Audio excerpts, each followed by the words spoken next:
Welcome back to the Rogue Wave podcast. I want to thank Julian Bailey. What an unbelievable guest he was. The funny thing is, he kept saying like, "I've only scratched the surface of what I could tell you," and I was almost frightened. I wanted to hear that was the surface. That No, we was got the to get ceiling. that guy a book deal.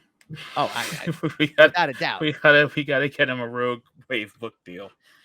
That's going to be a bestseller. Got to reach out to his publicist right now and be like, Yeah. "Yo, this guy needs to write a book." That is, and again, his resume for someone who's had that much success. I mean, you look at his resume. He's been on Charmed. He's been on, NCIS. He's been, he was in the Hummingbird Project. We didn't even get a chance to talk about that, where where he's actually, he gets to face off with Jesse Eisenberg. Like, I mean, he's a video game voiceover actor too. So he does Far Cry 5. He's in that. He was in Dark Phoenix. He got saved by the Phoenix. He was the shuttle, commander in that. I mean, it's got some credits, man. It's not as if, but holy cow, he's lived a life. He's lived more life than us. Well, maybe me. He's definitely lived more life than me. I think you've done a good job of living some life there, I think. No comment. All right. Yeah, some of his stories have surpassed mine, though. Oh, I will easily say. I would think so, unless you've been holding back on me. But I mean, that goes without saying. Yeah. Anyway, so want to do a little segment we call Rogue Regale. I want to credit the genius that is me for coming up with this. No, I'm just kidding. This is a Lord of the Radio vehicle. Well, you should know that because you keep saying it wrong. But it's Regale, right? Like Regale. Regale. Mm-hmm. Rogue Regale, like as in to regale someone. I like it even less now. I thought you regale somebody with something. It's an E at the end of it, man. No, you are right. You are actually correct. I can't knock it. You're absolutely correct. I only know this because so real quick sidebar on this. Mm-hmm. One of the things about having like kids that I'm going through, is that you help them with their homework. So you actually start reliving all your old homework things, whatever. And my son's in first grade, so we're not talking like heavy homework or anything like that. He's not doing like calculus. A ton of stuff. You're doing calculus and stuff. Right. No, but I mean, just little things like, when he asks you, why do you pronounce this word this way? And you're like, I don't know. You just do. You just do. And you have to like, oh, wait, no, because there's an E at the end. So I actually we did Lake and Cake and Jake. He had to read a story with all ache words and because it has the E at the end. And I had, And here you are regaling us of that tale. I'm regaling you with incorrect grammar is what I'm doing. So, all right, Hassan, tell us the which Aaron gave the secret away, of course. Regale us with the pop culture you are consuming right now. I just consumed the first technically 2 episodes of The Last of Us on HBO or HBO Max in my case. And do you know what The Last of Us is, Michael? So I dug in and I did a little research on this. You did. And it is based on a 2013 PlayStation video game. It is indeed. It's a PlayStation 3. It's one of the last games to come out on the PlayStation 3 platform.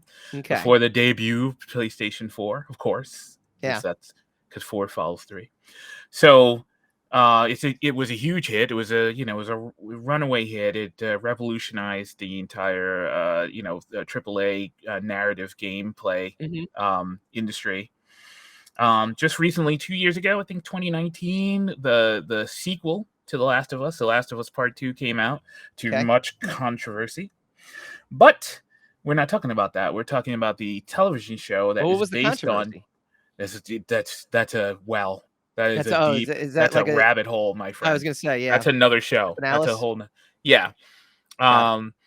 We don't really have to worry about it because the television show is based on it's an adaptation of the first game, and according to Neil Druckmann, who is the one of the creators of the game, the franchise, and one of the producers of the television show, it is going to closely adapt the first game. The first season is an adaptation of the first game. There's only 2 games, and he said that they don't have any plans to go beyond the adaptation of both those games. So I guess so far there's only going to be 2 seasons of The Last of Us, but it was a runaway hit. Was one of HBO's it was, I think it's the biggest debut of a television show on Well, HBO. I have some numbers for you actually. Like I said, I dove right in. Seasons. I'm pretty sure it's going to get to Second biggest HBO debut behind House of the Dragon. 4.7 million US but I viewers think it's across I both think it's the linear. biggest. I think it's the biggest for like a debut show. For a show that for a debut franchise, because House of the Dragon, Good arguably, point. Yeah, is connected to Game of Thrones. yeah, good point. But yeah, I mean, look, that's no small thing because House of the Dragon was another runaway hit, right? Yeah. So I mean, it was kind of a foregone conclusion that this game was going to be a big hit. This TV show was going to be a big hit because the game was a big hit. Even the controversy for the second game, in spite of that, the second game was a huge hit. The second game won almost every award and won Game of the Year and all that other stuff. In spite of the all that anger. Sure. So it's a foregone conclusion that this TV show was going to be big, but you never know. So I mean, when it debuted, and the chatter about it so far has been predominantly favorable. And I watched it. I usually watch things with a cynical eye whenever something is super popular and everybody seems to love it and all the punditry is buzzing about it. I'm always pretty skeptical because sometimes I'm like, it's okay, but I don't know. It's like kind of like an Andor thing. It's like, well, it's all right, sure. But I mean, look, I really enjoyed it. I think it was a great first episode, almost like a movie length episode. Oh my God, it was an hour and a half, the first one. Yeah, they crammed the first two episodes together, which I think was a good idea because according to the producers, where they had originally ended the episode was probably not going to be enough of a hook for people who are kind of uninitiated. Sure. Do you remember back in the day when they used to do, if it was a half an hour show, it'd be like an hour long show, or if it was like a season premiere, they might actually do like a 2-hour season premiere like that. So I mean, it's not something that's uncommon. However, in the streaming age, especially for a debut, I really felt, I was like, holy crap, they made a movie. Like they literally made a movie. I mean, usually with streaming now, they'll do like the first 2 episodes, but it will be 2 broken episodes. Like it would be episode 1 and episode 2 will be available and you can watch it right away. Or, I think when the Expanse was released on Amazon, they had the first 3 episodes to get you hooked. Right. Because I think, it's a good strategy. Yeah, as I've said, like it's very, the revolution of Netflix is still with us. The revolution of getting an entire season dropped at once is still with us. There are logical reasons to going week to week.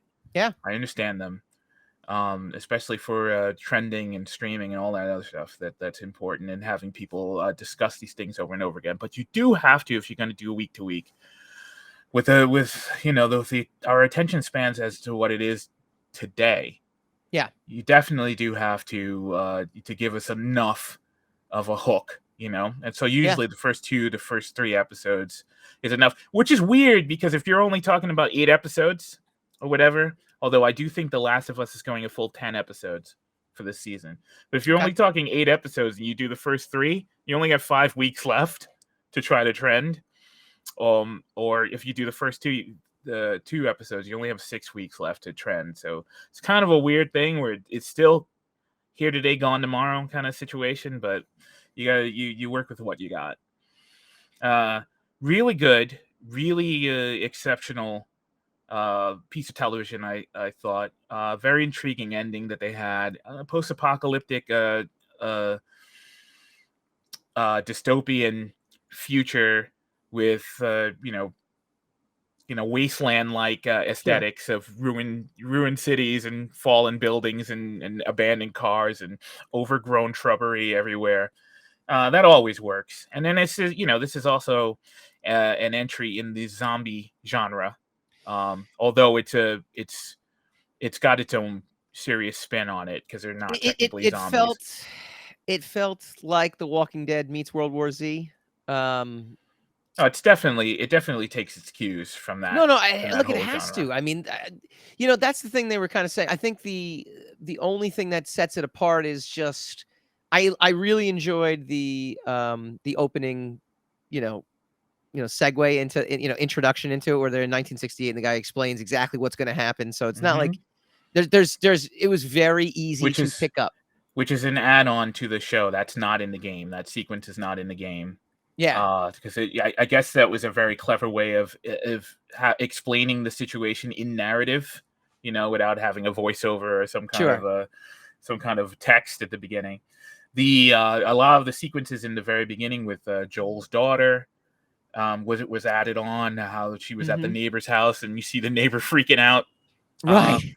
and even though she can't see it, I mean, there's some really good horror cues in it. Um, that that if they keep that up, I think it's going to be pretty powerful. It's probably going to rival. There's a very good chance it's going to rival The Walking Dead But so that was in my its level question of to you. popularity. That was my question to you. How do you make something that I mean, The Walking Dead essentially is was groundbreaking in that it was a TV show zombie movie, Hmm. right? Like that had never really been Which was done. off of a groundbreaking that it was a comic book adaptation of That the too, zombie yes. genre, right? Yes. So the comic book aesthetic was brand new to the genre, and then the adaptation to the television show was also uniquely brand new to the genre because we hadn't had a television show for the zombie genre before. It's Yeah. usually a series of movies. So yeah, The Walking Dead does have kind of a leapfrog, kind of a head start on it because it was basically um two groundbreaking aspects, entries into the zombie phenomenon. But I mean, I think if you're talking about like where does the Last of Us have room to grow on its own to Mhm. make its own mark. I think the infected are that's a definite new twist um, on the zombie on zombies, excuse me. Yeah. And as the shows progress, you will see there's various stages of infection, and each infected stage has its Oh, well, own I mean, kind of it ability, showed it, or you know right? It showed it right in the first episode some of it where you haven't seen them all yet though, so no, no, I know, but I think it was very like I think the most gripping scene in the opening, pilot episode or whatever was with the kid. Obviously, I thought that was, where they're like, "Oh, you're gonna get to go play with all the best toys. You're gonna have a great life," and it's like, "Wow, why are they doing that?" Oh, okay, I guess they're not taking any chances, kind of kind Yeah, of but deal, you know? what I mean is that when they get out into the world Yeah, to try to, you're gonna see that wow, there's not just one kind. yeah, There's varying stages of degradation for people who are infected, and each stage comes with its own kind of gimmicky superpower. yeah. Like extra human ability Okay, kind of circumstance, and so and I'm pretty sure they're not gonna slouch on the horror aesthetic. So they're yeah, gonna reveal each one with an appropriate gasp and awe kind of situation. that's cool. So I think there's a very good chance it's going to be able to make its own mark. The big deal with the game are the two main characters of Joel and Ellie, Mhm. and of course you can't really go wrong with Pedro Pascal. Nope. And Bella Ramsey's already got her own little piece of fame from the Game of Thrones uh, television show. So Yes. both of them have some That's ground. who that was. Ah, you're right, you're right. Yeah, She was such Lyanna a, Mormont. scene stealer in Game of Hmm. Thrones. So I mean, Well, the look at show who is else they have pretty. in there too. Look who else they have. Gabriel Luna, who's Agents of Shield. He's also been in a Mhm. bunch of other things as well too, but he was Ghost Rider. Anna Torv. I couldn't remember. It's funny. I'm watching the show, and I'm like, man, I recognize this person. Oh, I recognize this person. Nick Offerman's in it as well too, um, from Parks and Rec. Yeah, he I'm hasn't looking through been. the cast list right here, but you know who actually caught my attention too?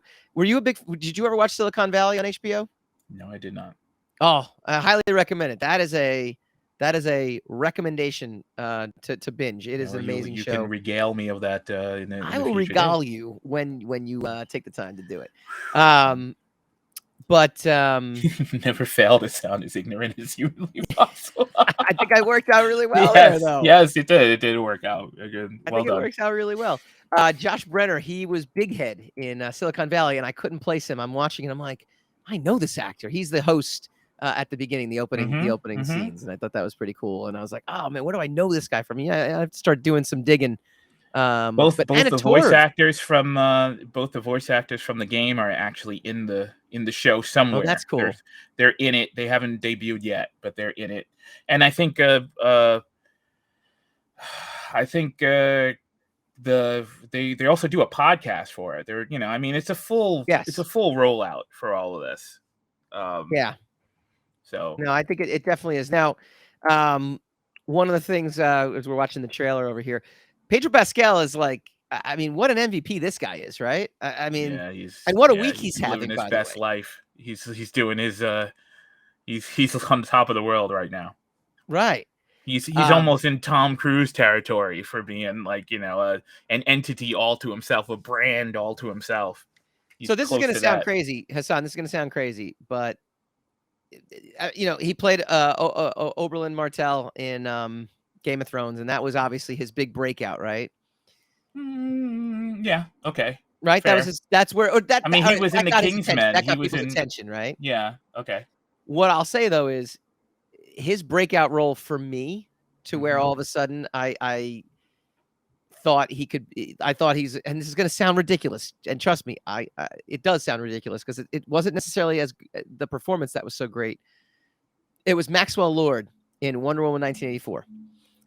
Um Wow. he was the only redeemable factor in that entire movie for me where he was very magnetic on screen. He was very he made the film watchable for me. Mm-hmm. Um, and I thought to myself that he's got to be a great actor to pull something together from this crap. Like something I'm watching here to be able to actually keep me entertained. That there's got to be something here. And I was like, I remember my reaction to it too. I kept thinking like, who's this guy? Who is this actor? I was like, that's Pedro Pascal. Like physically, he didn't look like himself from other things. I mean, you juxtapose Maxwell Lord up against Oberlin Martell, and Oberlin Martell, he was obviously a scene stealer. Oberyn, sorry. No, that's all right. You can correct me. I correct you all the time when I say Regale. Um, you know, I think when in Game of Thrones, I feel like he could have receded to the background just as easily after Game of Thrones was over, and we would never have seen him ever again. And I would have been like, okay, he was that guy from Game of Thrones that I really liked for a couple episodes, right? Seeing him as Maxwell Lord, and I'm like, and then he ended up doing that Nicolas Cage movie too, where I think he's excellent in that. And now seeing him in this too, where again he completely transforms into his character, and it just he has a completely different presence in this show. I mean, it just shows you like how versatile he is and how much range he has. And Mandalorian doesn't do him justice because he's behind that costume, and it's not even him in the costume, obviously, right? To Not all the where, time. right, to where, he's the head of Mandalorian. That's great, but really, the suit is the main draw, not him. Whereas you get to see him in these other films and other TV series, and you're like, okay, no, that guy's good. Like he's good, like really good. So that was my take. But he's also having the best week ever, right? Mandalorian season 3 just dropped its trailer. Yeah. What was your impression? I mean, I think it looks great. I mean, I'm glad that we got a release date, like it's in March, so it's not very far away. Mm-hmm. Because it's been over. I mean, we didn't see the Mandalorian last year at all, Yeah. except for in the Book of Boba Fett, and that was at the beginning of last year. Mm-hmm. So, we haven't seen the Mandalorian since 2021. Yeah. and so I'm looking forward to the story going on, and some more adventures with him. So yeah, it looks great. I mean, look, I don't mean this in a negative way. It does look Mhm. like more of the same. It does look like one Mandalorian wandering around with Grogu, and Grief Karga and all the other characters. But who Yeah, cares, man? It's more of something pretty awesome. So I'm looking forward to whatever shenanigans he's going to get up to. I know he's on a redemption trail in sure. season 3, so we will see exactly what that entails. Um, and then we'll wait another Look at that 10 little green years for cash cow there. season 4. Look at that Well, green yeah, little cash cow. We're playing the trailer for all our listening audience there. Um, here's the funny thing for me, and I know it's the nostalgia beat, but it's a pretty impressive nostalgia beat. It just doesn't matter what it is when you put together a Star Wars trailer for me. I'm 8 years old. I don't know how it happens. I don't know how it like. I remember watching. So I was watching the football game, which was it was an abysmal football game. Unless you were interested in watching a kicker miss 4 extra points in a row, and then that became the drama because you just didn't know if the kicker was going to come back out again, and if they were going to let him keep kicking. He got the 5th one, by the way. They scored a 5th touchdown, and he got the 5th extra point. That's not why you guys are listening here, but just a little side note for you. It comes on at halftime, and it just shows, and immediately goes up, and immediately I'm like, like I can't. There's just like it's like smile just it goes on my face no matter what. It also helps that we know Mandalorian's good and respectful to the lineage of Star Wars, yeah. So and far, well, so so far. far, but I mean that's what I'm saying. We know from the past that it's good, so there's no negativity. I have no negativity toward any new Mandalorian stuff, and again, it just makes me it transforms me back, ironically, to 1987 when I was 8 years old. So I mean, there's nothing like greater than that feeling, and I still get that every time I see a trailer. So that was my reaction to it. I also like the little you're a Star Wars nerd, so you know all the characters' names. The little annoying thing that sat on Jabba the Hutt. Salacious Crumb. Look at that. I see. You're like a Wikipedia. You're like a walking Star Wars Wikipedia page. I love this. Like Not really, no. I But think I you mean, are. yeah. We we need to have. You know what? This is a call. This No, is a we call. don't. It's a call to arms here. I need to find another Star Wars nerd, and we need to pit you against him. In a in a They can gladly take the crown. That's not in a really something that's. feverish test of Star Wars knowledge. No, you shrug it off, Hassan, but there's the inner competitor in you. You're going to win that game. You're going to try to win that. You're not going to lose. I Look would. at you. I look. I would not try to win, but I'm. That's what I'm saying. It's not. It's not a crown that's enviable. Let's just say, Are you kidding? Are regardless. you kidding me? It is absolutely. It is No, absolutely. no. I'm telling you, I've lived with the knowledge for quite a while, and it has rewarded me very little. So Yeah, I know. No, look, we were born in the wrong decade in terms of like street cred. Like street cred back, when we were kids was like if you could hit a ball really far or throw a ball really far or, you yeah, we know, don't. It's now. nothing. We just do not live in a meritocracy, no matter what. So I mean, it's all over. I No, mean, no, it's no. I all don't think it over. has anything to do with it. My point being is like if you were super athletic back in the 80s or 90s, like that was usually your crown of fame. Yeah, Like that that was was the your merit that you that got because you were able to do something that most correct. people couldn't do. So yeah, Right. there's no meritocracy anymore. Nobody cares what your abilities are, regardless. They No, don't they do. care. They care if your ability is related to comic books, pop culture, and Star Nah, Wars. not really. Not really. I think the problem is there's just so many people that can now claim to be experts because information is so easily attainable, right? True. Like you, Very right? true. You could easily be. I was thinking about that the other day though too. Like you really had to work hard to know stuff back then, like Well, I to be mean, an yeah, expert in anything, you had to genuinely be passionate in right? what you're, to know. Yeah, absolutely. I mean, you still do to an extent. You could glean a passing knowledge if you're faking it, and that's usually only if you're trying to fake it to a bunch of people who are not knowledgeable in whatever you're Right. trying to fake it in. And you could probably, a good peruse of a Wikipedia page could probably get you through a bunch of layman's meetings and such to try to pretend the Flash. I know the Flash. I could tell you about Batman, but I mean, if you're actually in the room with a genuine Batman fan, you're not going to survive very long. They Right. will tear you to shreds.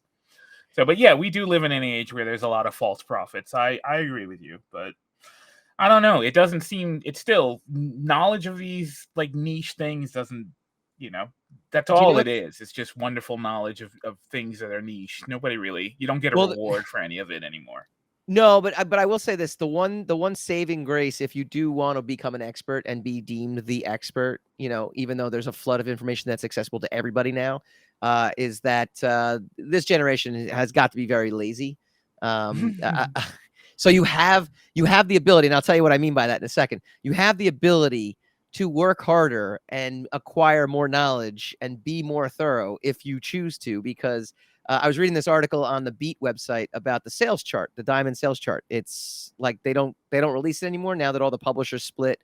No one knows now how much comic books are actually selling. Some are suggesting it's because the big DC and Marvel don't want to give up that information for either positive reasons or negative reasons. I'm not going to say why, but that's the speculation on it.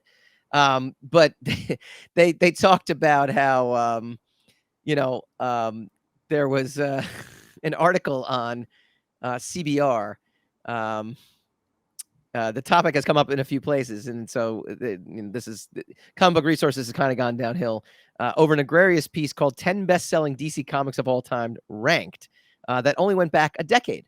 So basically, they didn't. The number one book according to the CBR article was Batman's 80th anniversary, which was Detective Comics number 1000. It sold 574,000 copies. Now, either the laziness was in not specifying that it was over the past 10 years in the article, or the laziness was that the people who wrote the article just didn't bother to check anything prior to before they were born. That's probably what it was. That's most likely So what it was.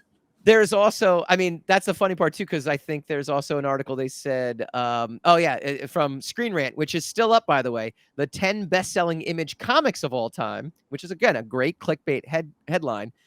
It tops out at Kingspawn number 1, 2021, 480,000 copies. Now, this might come as a shock to the Image founders, who regularly sold 1 million copies or more of their books. Eric Larson, Inception, Eric, yeah. So laziness might prevail if you still want to become an expert. Well, I mean, nobody's passionate about anything anymore. I mean, being passionate is kind of seen as an affliction. So Yeah. that's the world we live in, unfortunately. All right, what do you guys think? What did you guys think of The Last of Us? Comment in the comment section. We'll be happy to discuss that with you over the course of the week. We appreciate everyone who has joined the live stream tonight. Coming up next week, we've got director Barry J. He's got a pretty impressive cast in his new horror film that will be coming out, and I'll read the cast to you in 1 second. But it's actually, again, like I said, pretty impressive. From Penny Dreadful, from Riverdale, from what's the other show that I saw there? Well, either way, it's very impressive. You should definitely come. Okay, Johnny Beauchamp from Penny Dreadful, Ashley Murray from Riverdale, and Mike Manning from Teen Wolf. The movie's called The Way Out, so we'll have Barry on to talk to us about it. It is now out there for purchase in digital arenas as well. And like I said, big stuff coming down the pipe. We appreciate you joining us. We will see everyone next week.